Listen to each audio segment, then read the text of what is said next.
नमस्कार दोस्तों, स्वागत है आप सभी का आपके अपने चैनल नॉलेज ट्वीट्स पर। तो चलिए देखते हैं आज का वीडियो। आज के वीडियो में हम एक टॉपर से बात करेंगे जिन्होंने 64th बीपीएससी में 123 रैंक हासिल किया है। तो आज हम लोग बात करने वाले हैं मनोरंजन कुमार सिन्हा जी से, और इनकी रैंक जो आई है 64th बीपीएससी में, ये 123 है। इनको जीएस पेपर 1 में 163 मार्क्स आया है, जीएस पेपर 2 में 140। इनका ऑप्शनल रहा है PSIR, political science and international relations. तो इसमें आया इनको 183, और ये टोटल मार्क्स रिटर्न का 486 हो जाता है, और इंटरव्यू में 89 मार्क्स आया है, जो मिला के सब मिला के टोटल एग्रीगेट बना देता है 575। तो ये बहुत ज्यादा ही मार्क्स है, और इसी वजह से इनको 123 मार्क्स आया, 123 रैंक आया हुआ है। ठीक है, तो आज हम इनसे बात करेंगे। सारे स्टूडेंट जो हमारे साथ जुड़े हुए हैं, बीपीएससी की प्रिपरेशन कर रहे हैं, 67th की प्रीलिम्स की और जो 66th मेंस की। तो यहाँ से आप लोग सुन के इसको अपने स्ट्रैटेजी में भी इंक्लूड कर सकते हैं। जो भी सर की स्ट्रैटेजी थी, कौन सा बुक फॉलो किया, कैसे पढ़ाई किया, ये सब आप सुन के खुद में अपना भी कुछ इम्प्रूवमेंट कर सकते हैं। ठीक है, तो चलिए स्टार्ट करते हैं। Welcome sir on the show. Thank you so much. Sir, अपने बारे में कुछ बता दीजिए। आपका अभी तक का जर्नी कैसा रहा, ये जो बीपीएससी में सक्सेसफुल होने से पहले। ओके, जान आपने जैसे बताया, मेरा नाम मनोरंजन कुमार सिन्हा है। मैं बेसिकली देवघर झारखंड से बिलोंग करता हूँ, और I have done my graduation and masters in political science from Delhi university. उसके बाद I have been preparing for civil services examination. तो यही फिलहाल मेरी जर्नी थी।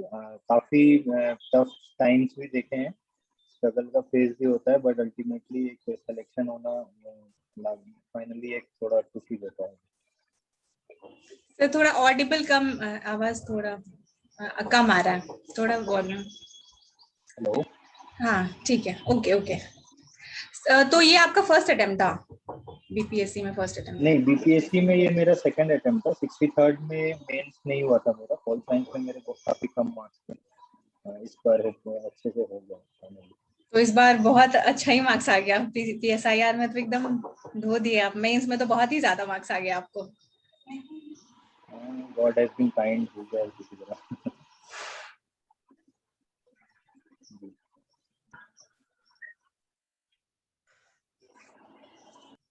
हाँ, तो नेक्स्ट क्वेश्चन ये कैसा लगता है? 123 एक्सपेक्ट कर रहे थे रैंक 123 आ जाएगी? रैंक कभी कोई एक्सपेक्ट नहीं करता, बस लिस्ट में नाम आ जाए वही उम्मीद थी। हालांकि रैंक ठीक ठाक आ गई है, और बेटर भी हो सकता था। सेटिस्फाइड तो इंसान होता नहीं कभी। बट ठीक है, लिस्ट में नाम होना ही बहुत था, इम्पोर्टेंट था। बट फाइनली एक ठीक ठाक रैंक आ गई, तो मेकिंग अस हैप्पी। 123 रैंक पे क्या सर्विस मिला आपको? Bihar probation service? I have been in got Bihar probation service. Congratulation sir, बहुत बड़ी बात है ये। हम ये जानना चाह रहे हैं कि आपका जो ये सक्सेस है, ये आपने खुद से किया था या कहीं पे कोचिंग से भी पढ़ाई की, मतलब कोचिंग में भी क्लास लिए थे, ऐसा कुछ किए थे? सेल्फ प्रिपरेशन है या कोचिंग मोड? सी बीपीएससी के लिए मैंने कभी कोई प्रिपरेशन प्रिपेयर होना है। I was preparing for UPSC. उसके लिए मैंने कोचिंग ली थी दिल्ली में, वाजीराम एंड रवि। बीपीएससी के लिए आज तक कुछ नहीं पढ़ा। हाँ, इम्पोर्टेंट ये था बीपीएससी में कि सिलेबस को एक बार अच्छे से एनालाइज किया था, और उसके अकॉर्डिंग फिर अपनी तैयारी खुद से करी थी और बीपीएससी। तो बीपीएससी के लिए सेल्फ प्रिपरेशन से हो जाएगा, क्वालिफाई कर लेंगे लोग? हाँ, अगर आप सिलेबस को अच्छी तरह से एनालाइज करते हैं, आप प्रीवियस ईयर क्वेश्चन पेपर्स को अच्छे से देखते हैं, तो मोर और लेस अगर जिसकी बेसिक्स में नॉलेज हो, बेसिक बुक्स अगर वो पढ़ रहे हैं फॉर यूपीएससी या बीपीएससी, तो आप खुद से अच्छे से कर सकते हैं। और सर, ये बीपीएससी के लिए आपको कितना घंटा पढ़ना पड़ता था दिन में, रोजाना? मतलब डेली पढ़ना है, कंसिस्टेंटली तो पढ़ना ही है, लेकिन कितने घंटे की पढ़ाई करनी चाहिए?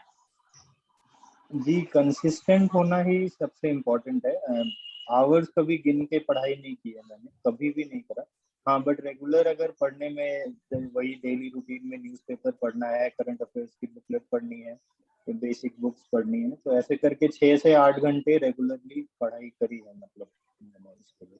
बट बीपीएससी सिर्फ फोकस नहीं था, तो ओवरऑल पूरी पढ़ाई हो रही थी। हाँ, जब मेंस का टाइम आया था बिहार के लिए तो आई मेड नोट्स और उसमें फिर वो टाइम उसको डेडिकेट किया था। तो बीपीएससी एग्जामिनेशन के लिए न्यूज़पेपर पढ़ना जरूरी है क्या? जैसे करंट अफेयर्स तो कंपाइलेशन मिल जाता है प्रीलिम्स के लिए, लेकिन आगे जी चल के बच्चों को क्या करना चाहिए? न्यूज़पेपर के साथ रिलेशन बना के रखना चाहिए या छोड़ देना चाहिए? जी मुझे बहुत इम्पोर्टेंट लगता है न्यूज़पेपर का रेलेवेंस, बिकॉज एक तो वो ना रीडिंग हैबिट को इम्प्रूव करता है।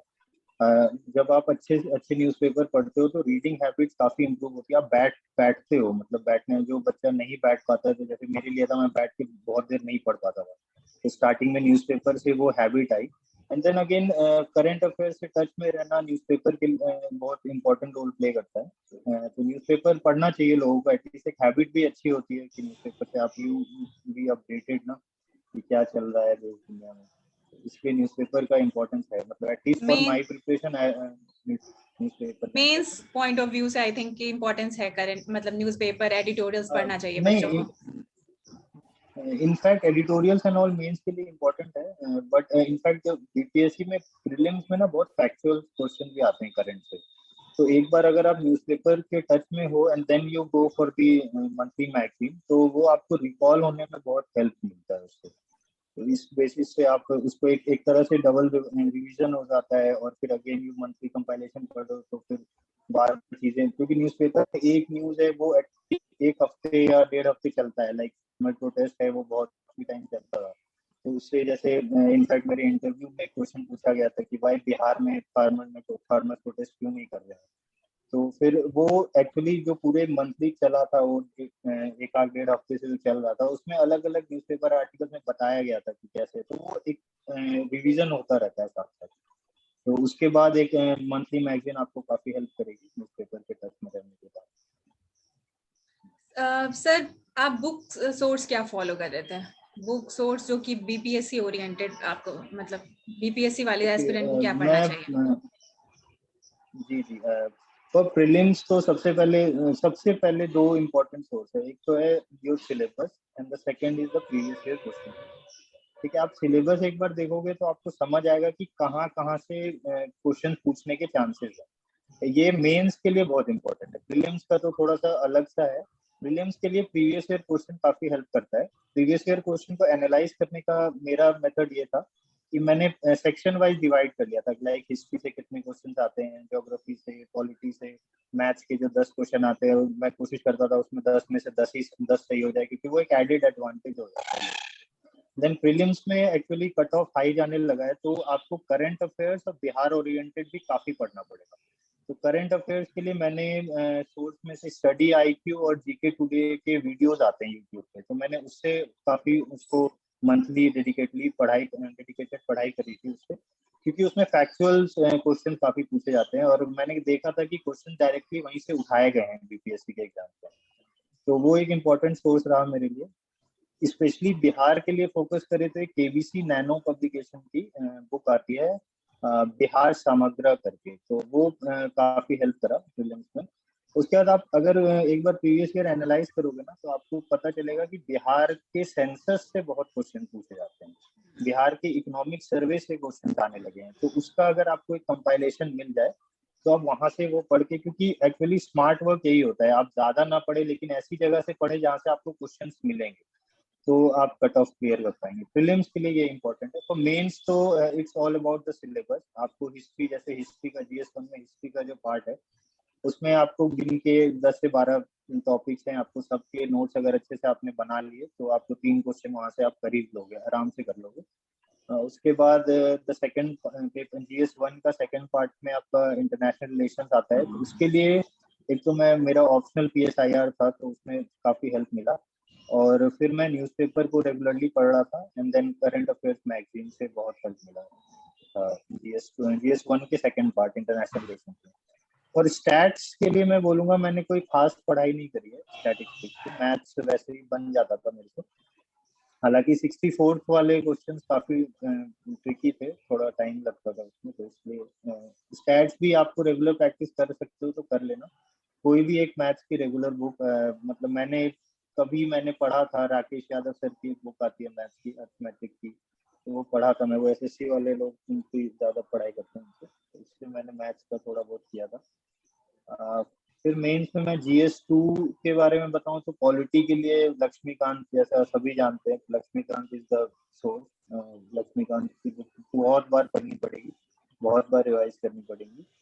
और उससे भी एक इम्पॉर्टेंट चीज है कि मेंस के क्वेश्चंस आपको एनालाइज करने पड़ेंगे। लाइक जैसे एक क्वेश्चन था कि सेकुलरिज्म पे क्वेश्चन आता है, तो आपको लक्ष्मीकांत के उस टॉपिक, उस किताब में वो चीज नहीं मिलेगी, तो आपको वो चीज फिर से अपने कुछ नोट्स से, जैसे मेरा पीएसआईआर था तो मुझे वहां से वो मिल गया था, वो कंटेंट मिल गया था, तो आपको कहीं से और 2-3 थिंकर जैसे राजीव भार्गव के नाम पे कोई कोई थिंकर्स होते हैं जिनके बारे में आपको पढ़ना पड़ेगा, जिन्होंने उस टॉपिक के बारे में बताया, तो ऐसे करके आपको आंसर राइटिंग करनी पड़ेगी।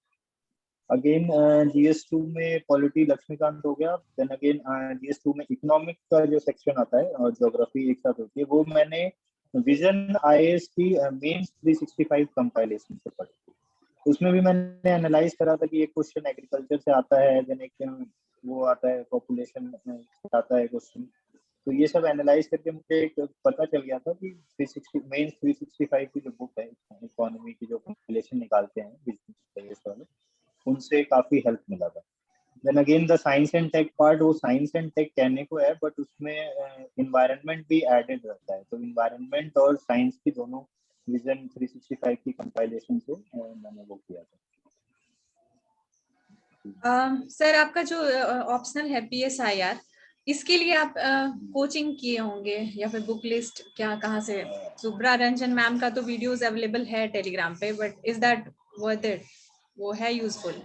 जी मैम, मेरा actually background BA MA political science ही अच्छा, है, हाँ हाँ। तो मेरा बैकग्राउंड पॉलिटिकल साइंस का था, तो कोचिंग की वैसी जरूरत नहीं थी। हालांकि हाँ, शुभ्रा मैम के नोट्स मैंने फॉर यूपीएससी और बीपीएससी की प्रिपरेशन में मैंने बहुत फॉलो करे हैं, क्योंकि क्या होता है ना, जब बैचलर्स और मास्टर्स करते हो तो आपको बहुत कुछ पढ़ना पड़ता है, बट अल्टीमेटली यहाँ पे अपना टारगेट होता है कि एग्जाम में मार्क्स कैसे आने हैं।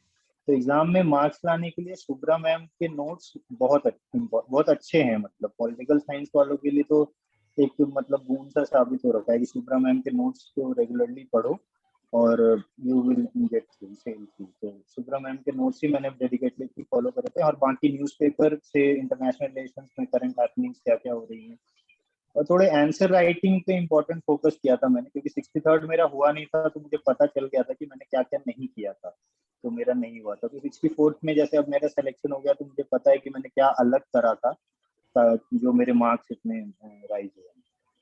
तो आंसर राइटिंग में थोड़े से अलग अलग, लाइक फ्लो चार्ट्स का यूज करना, थिंकर्स के नाम लिखना, जैसे हमारे external affairs minister S Jaishankar ने एक बुक लिखी था इंडिया वे, तो मैंने उसको इंडिया चाइना का एक क्वेश्चन आया था उसमें वो डाला था कि इसमें उन्होंने, तो ऐसे करके कोट करके आई थिंक उससे मुझे मार्क्स थोड़े हेल्प मिले हैं।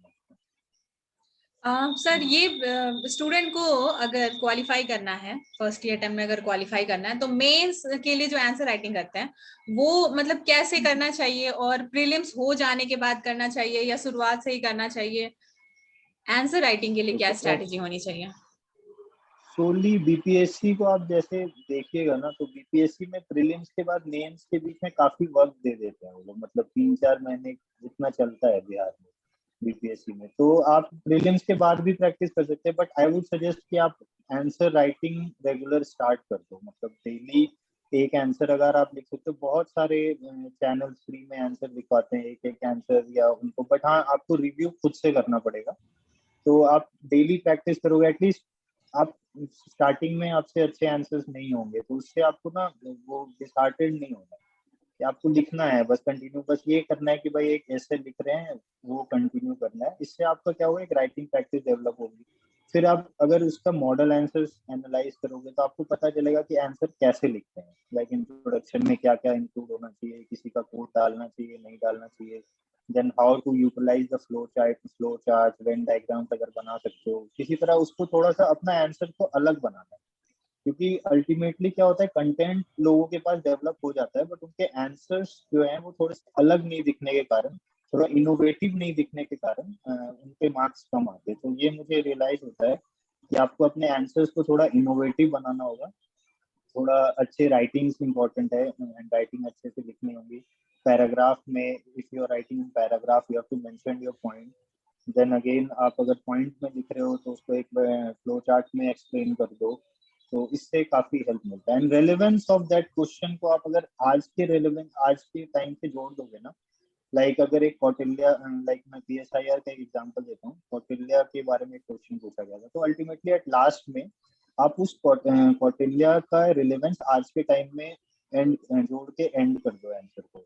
लाइक कौटिल्य की जो वो चाणक्य नीति थी वो आज के पॉलिटिक्स में भी देखने को मिलती है। द रूलर शुड थिंक कि हमें कैसे रूल करना चाहिए, डेमोक्रेसी क्या है, मतलब इस टाइप से आप रिलेट करोगे तो आई थिंक एग्जामिनर जो चेक कर रहा है वो इम्प्रेस होता है थोड़ा सा, और आपको बाकियों से अगर 1 या 1.5 नंबर भी ज्यादा पर क्वेश्चन में मिलता है तो you are gaining a quite lead, तो इसलिए आप अच्छा कर सकते हो। इंटरव्यू में सर आपको बहुत मार्क्स आया इस बार, आई थिंक 90 ही गया है सबसे ज्यादा। ओम प्रकाश जो टॉपर रहे हैं बीपीएससी के मैथ्स वाले, तो उनको 90 आया है और आपको 89 आया है, ये बहुत ही ज्यादा मार्क्स है। कुछ क्वेश्चंस आपको याद है कि क्या पूछा गया था, मतलब कैसे होता है इंटरव्यू में बैकग्राउंड, और आपके जो भी आप लोग भरा होता है उस पे क्वेश्चंस रहता है ना, तो अपने इंटरव्यू के बारे में शेयर कीजिए एक्सपीरियंस। जी, इंटरव्यू में, बिहार के इंटरव्यू में आपकी पर्सनल डिटेल्स को नहीं पूछते हैं, आपका एक कोड बना हुआ रहता है, वो प्रोसेस होता है, आपके कोड अंदर जाता है, देन बोर्ड आपके पर्सनल डिटेल्स नहीं पूछेंगे और फिर आपका इंटरव्यू शुरू होता है। आपके इंटरव्यू बेसिकली आपके ग्रेजुएशन सब्जेक्ट्स और आपके ऑप्शनल सब्जेक्ट्स के अराउंड रिवॉल्व करता है, अनटिल अनलेस कुछ बहुत इंपॉर्टेंट इवेंट्स नहीं हो रहे हों उसके आसपास। तो मेरा भी इंटरव्यू ऐसे ही हुआ था, मेरा सोवेंद्र चौधरी सर का बोर्ड था, और मेरा इंटरव्यू 16 दिसंबर 2020 को था, फर्स्ट शिफ्ट में। तो मेरे इंटरव्यू में सबसे पहला सवाल तो मेरे से मेरा पोस्ट प्रेफरेंस पूछा गया। आई डोंट नो, मतलब मैं एंटर ही हुआ था और I was standing next to the chair, उन्होंने बोला कि आप बैठ जाइए, अपना मास्क हटा लीजिए, और उन्होंने पहला क्वेश्चन मेरे से पूछा था, what is your post preference. तो मैंने बताया था sir Bihar police services. Start करा था पूछना,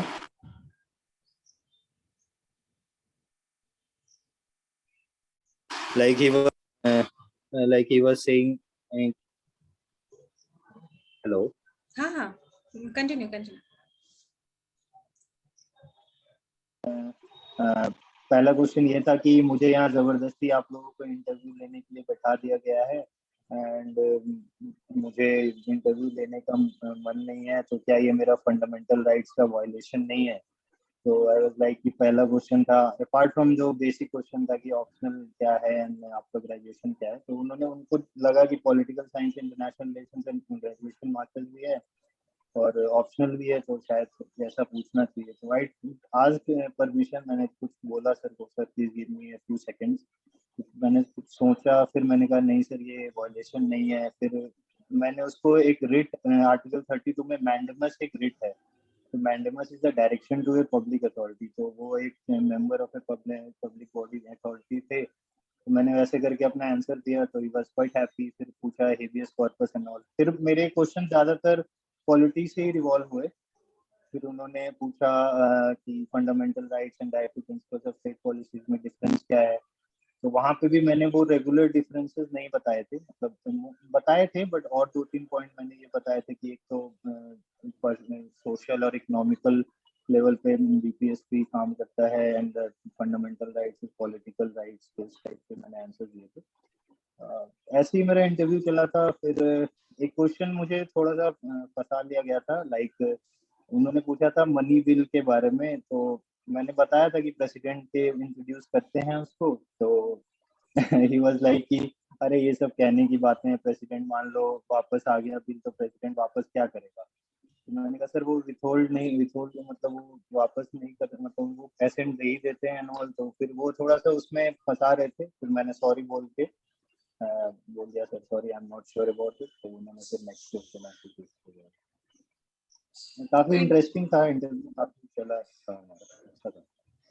इंटरव्यू से आपको लग ही रहा होगा कि मतलब अच्छा ही गया है, इतना क्वेश्चन भी हाँ थोड़ा मतलब हटके आई था वाज और क्वाइट, आपने टैकल भी बहुत अच्छे से किया। हाँ हाँ हाँ, आई वाज क्वाइट कॉन्फिडेंट कि इंटरव्यू ने मेरे से ये पूछा था कि बिहार में economic, sorry e governance, how do you rate e governance in Bihar, कैसा कर रहा है बिहार। लाइक बिलो है या एवरेज है या बहुत अच्छा कर रहा है, तो आई सेड सर एवरेज पे ही मैं दूंगा इसको। एंड देन अगेन फिर आई एडेड कि बिहार के इकोनॉमिक सर्वे में मेरे को याद आ गया था उस टाइम एक्चुअली, वो लकीली। तो मैंने कहा कि sir economic survey of Bihar में एक चैप्टर भी ऐड हुआ है ई गवर्नेंस पे, तो he was quite happy with that कि हाँ लड़के को पता है कि इकोनॉमिक सर्वे ऑफ बिहार भी पढ़ के आया है। जबकि ऐसा था नहीं, मैंने उसका बस वही पढ़ा था, एक एक ट्रक्स पढ़ लिया था, तो वो याद आ गया लकीली। तो इसलिए मुझे लगा था कि इंटरव्यू काफी सही हुआ है। तो आई वाज होपफुल कि जितने मार्क्स हाईएस्ट टॉपर्स को मिलेंगे उसके अराउंड ही मुझे मिलने चाहिए। बाकी ठीक ठाक आ गए बस। सर प्रीलिम्स में लास्ट 15 डेज जो होता है वो बहुत वाइटल रोल प्ले करता है। मतलब इतना दिन से कुछ भी पढ़ रहे हैं, लेकिन लास्ट 15 दिन अगर डेविएट हुए तो पूरा गेम खत्म है। वही 15 दिन बहुत ज्यादा इंपॉर्टेंट होता है। तो उस टाइम वाली जो एकदम स्पेसिफिक स्ट्रेटजी क्या होनी चाहिए एस्पिरेंट के? जी लास्ट 15 डेज में मैं तो कभी भी कुछ लास्ट 15 डेज में यही कहूंगा कि हिस्ट्री जिससे ज्यादा क्वेश्चन आते हैं ना उसको आप रिवाइज करें। जैसे हिस्ट्री से question around 35 to 40 question history से आते हैं, तो हिस्ट्री को आप रिवाइज करें। उसमें से भी सेक्शन है कि आफ्टर गांधी के क्वेश्चन ज्यादा आते हैं, देन बिहार से रिलेटेड क्वेश्चन भी, कुंवर सिंह एंड ऑल ये सब क्वेश्चन आते हैं, उसको रिवाइज करिए। देन करंट अफेयर्स पे भी फोकस करिए। हाँ I would like to mention one thing जो मैंने अपने यूपीएससी के प्रिपरेशन में देखा कि जो करंट के क्वेश्चंस आते हैं ना, लाइक अभी अपना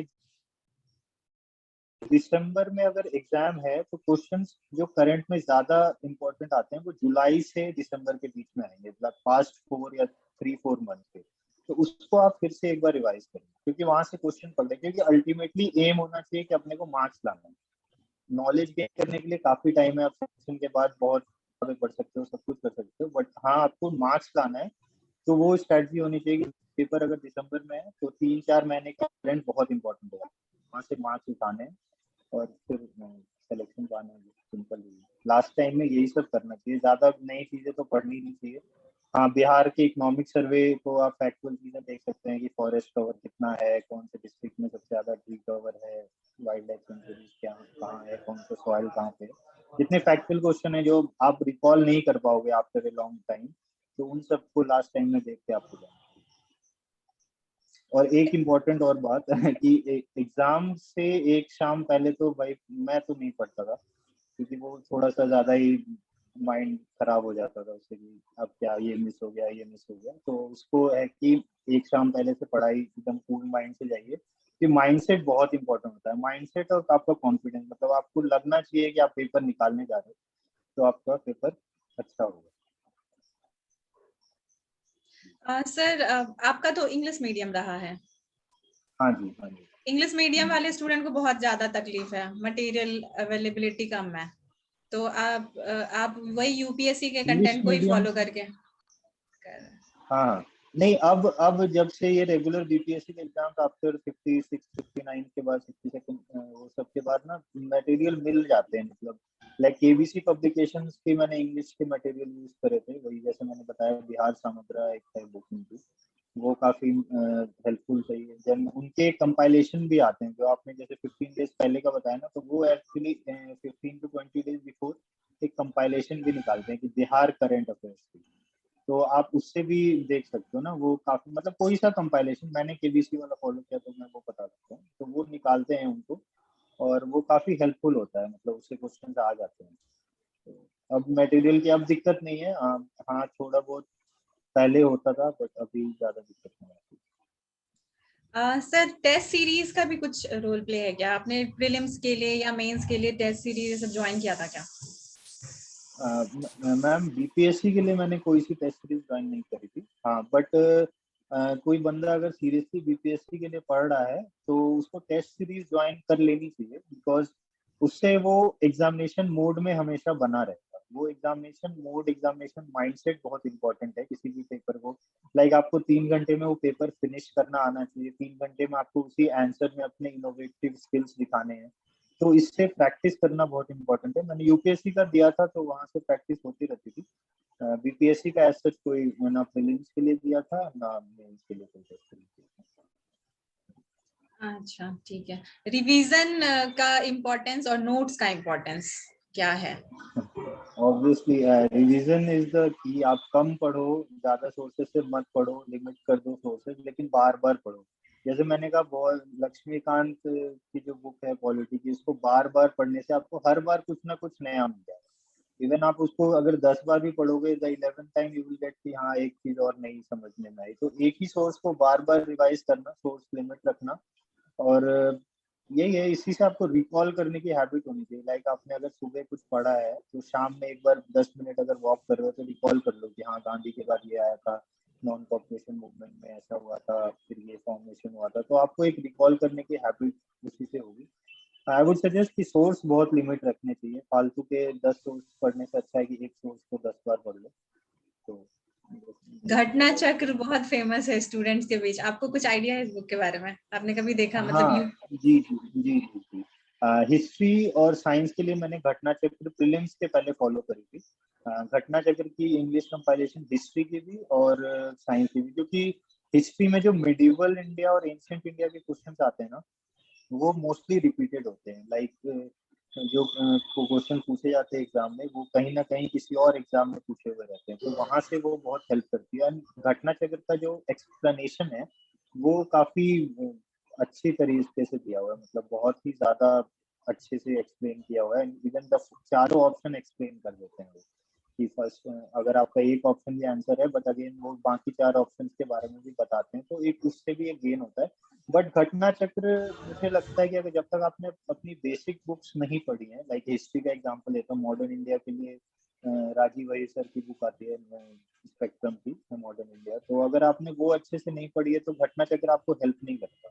घटना चक्र आपके रिवीजन के लिए बहुत हेल्प कर सकता है कि आपको स्पेक्ट्रम पूरी नहीं पढ़नी पड़ेगी, आप सिर्फ क्वेश्चन सॉल्विंग स्किल्स सीख सकते हो। तो उसके लिए घटना चक्र इम्पोर्टेंट है, बीपीएससी में इम्पोर्टेंट। ठीक है, सो ऑलमोस्ट तो डन ही है हम लोग। तो ठीक है, आपके हिसाब से स्टूडेंट लोगों को क्या करना चाहिए, जो लास्ट टिप्स आप देना चाहेंगे स्टूडेंट को क्वालिफाई करने के लिए? मैं बस ये कहूँगा कि लाइक एम एस धोनी का एक कोट मेरे को बहुत अच्छा लगता है। वो कहते हैं कि process is important, result will follow. तो प्रोसेस करते रहिए, डेली पढ़िए, अपना डेली का टाइम देते रहिए। आप ईमानदार रहिए खुद से कि हाँ भाई पढ़ना है तो पढ़ना है, खेलना है तो खेलना है, या जो भी करना है उसके लिए ईमानदार रहिए।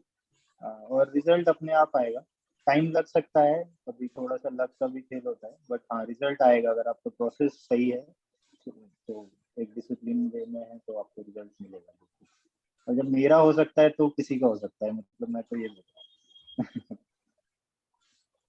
थैंक यू सर, बहुत मोटिवेशनल वर्ड्स बोल रहे हैं आप स्टूडेंट के लिए। होपफुली कि हमारे स्टूडेंट जो है, हमारे से हमसे जुड़े हुए स्टूडेंट, उनका भी रिजल्ट हो जाए। और बहुत बहुत कॉन्ग्रेचुलेशंस आपको 123 रैंक सिक्योर करने के लिए और बिहार प्रोबेशन सर्विस में एंटर करने के लिए। हमारी तरफ से और हमारे पूरे टीम की तरफ से आपको बहुत बहुत धन्यवाद। और आप अपना टाइम निकाल के हम लोगों को इतना एनरिच किए अपने एक्सपीरियंस से, इसके लिए भी बहुत बहुत थैंक यू। और हम लोग होपफुली आपको अच्छा काम, बिहार को बिहार को रिफॉर्म्स की बहुत जरूरत है, सब लोग जानते हैं। तो यहाँ पे आपके द्वारा भी अच्छे ग्रोथ एंड डेवलपमेंट में आपका अच्छा कंट्रीब्यूशन होगा, इसके लिए ऑल द बेस्ट। और हम लोग सुन देखेंगे कि आप भी कितने अच्छे से परफॉर्म करते हैं। और आगे की भी जर्नी जो आप यूपीएससी बोल रहे हैं, तो ऑल द बेस्ट उस एग्जामिनेशन के लिए कि आप क्वालिफाई करें और अपना सर्विस दें इस कंट्री को, इस स्टेट को। जी थैंक यू सो मच। आपने इतना इस काबिल समझा कि मैं कुछ बोल सकूं आपके चैनल पे आके। बहुत बहुत धन्यवाद। ओके सर, ठीक है सर, फिर यहीं पे इसको करते हैं। Okay, thank you so much students इस सेशन को देखने के लिए। होपफुली आप लोग यहाँ पे नया कुछ सीखे होंगे और इस स्ट्रैटेजी को जो सर ने बताया है, इस स्ट्रैटेजी को फॉलो करेंगे और होपफुली अच्छा रिजल्ट लेके आएंगे। ठीक है, तो चलिए वीडियो को यहीं पे एंड करते हैं। और अगर आपको वीडियो पसंद आया और आपको लगा कि इससे लोगों को सीखने मिलेगा और अपने ग्रोथ में वो ग्रोथ में इसका यूज कर पाएंगे, तो इसको काइंडली शेयर कर दीजिए। आज के लिए बस इतना ही। Thanks for watching.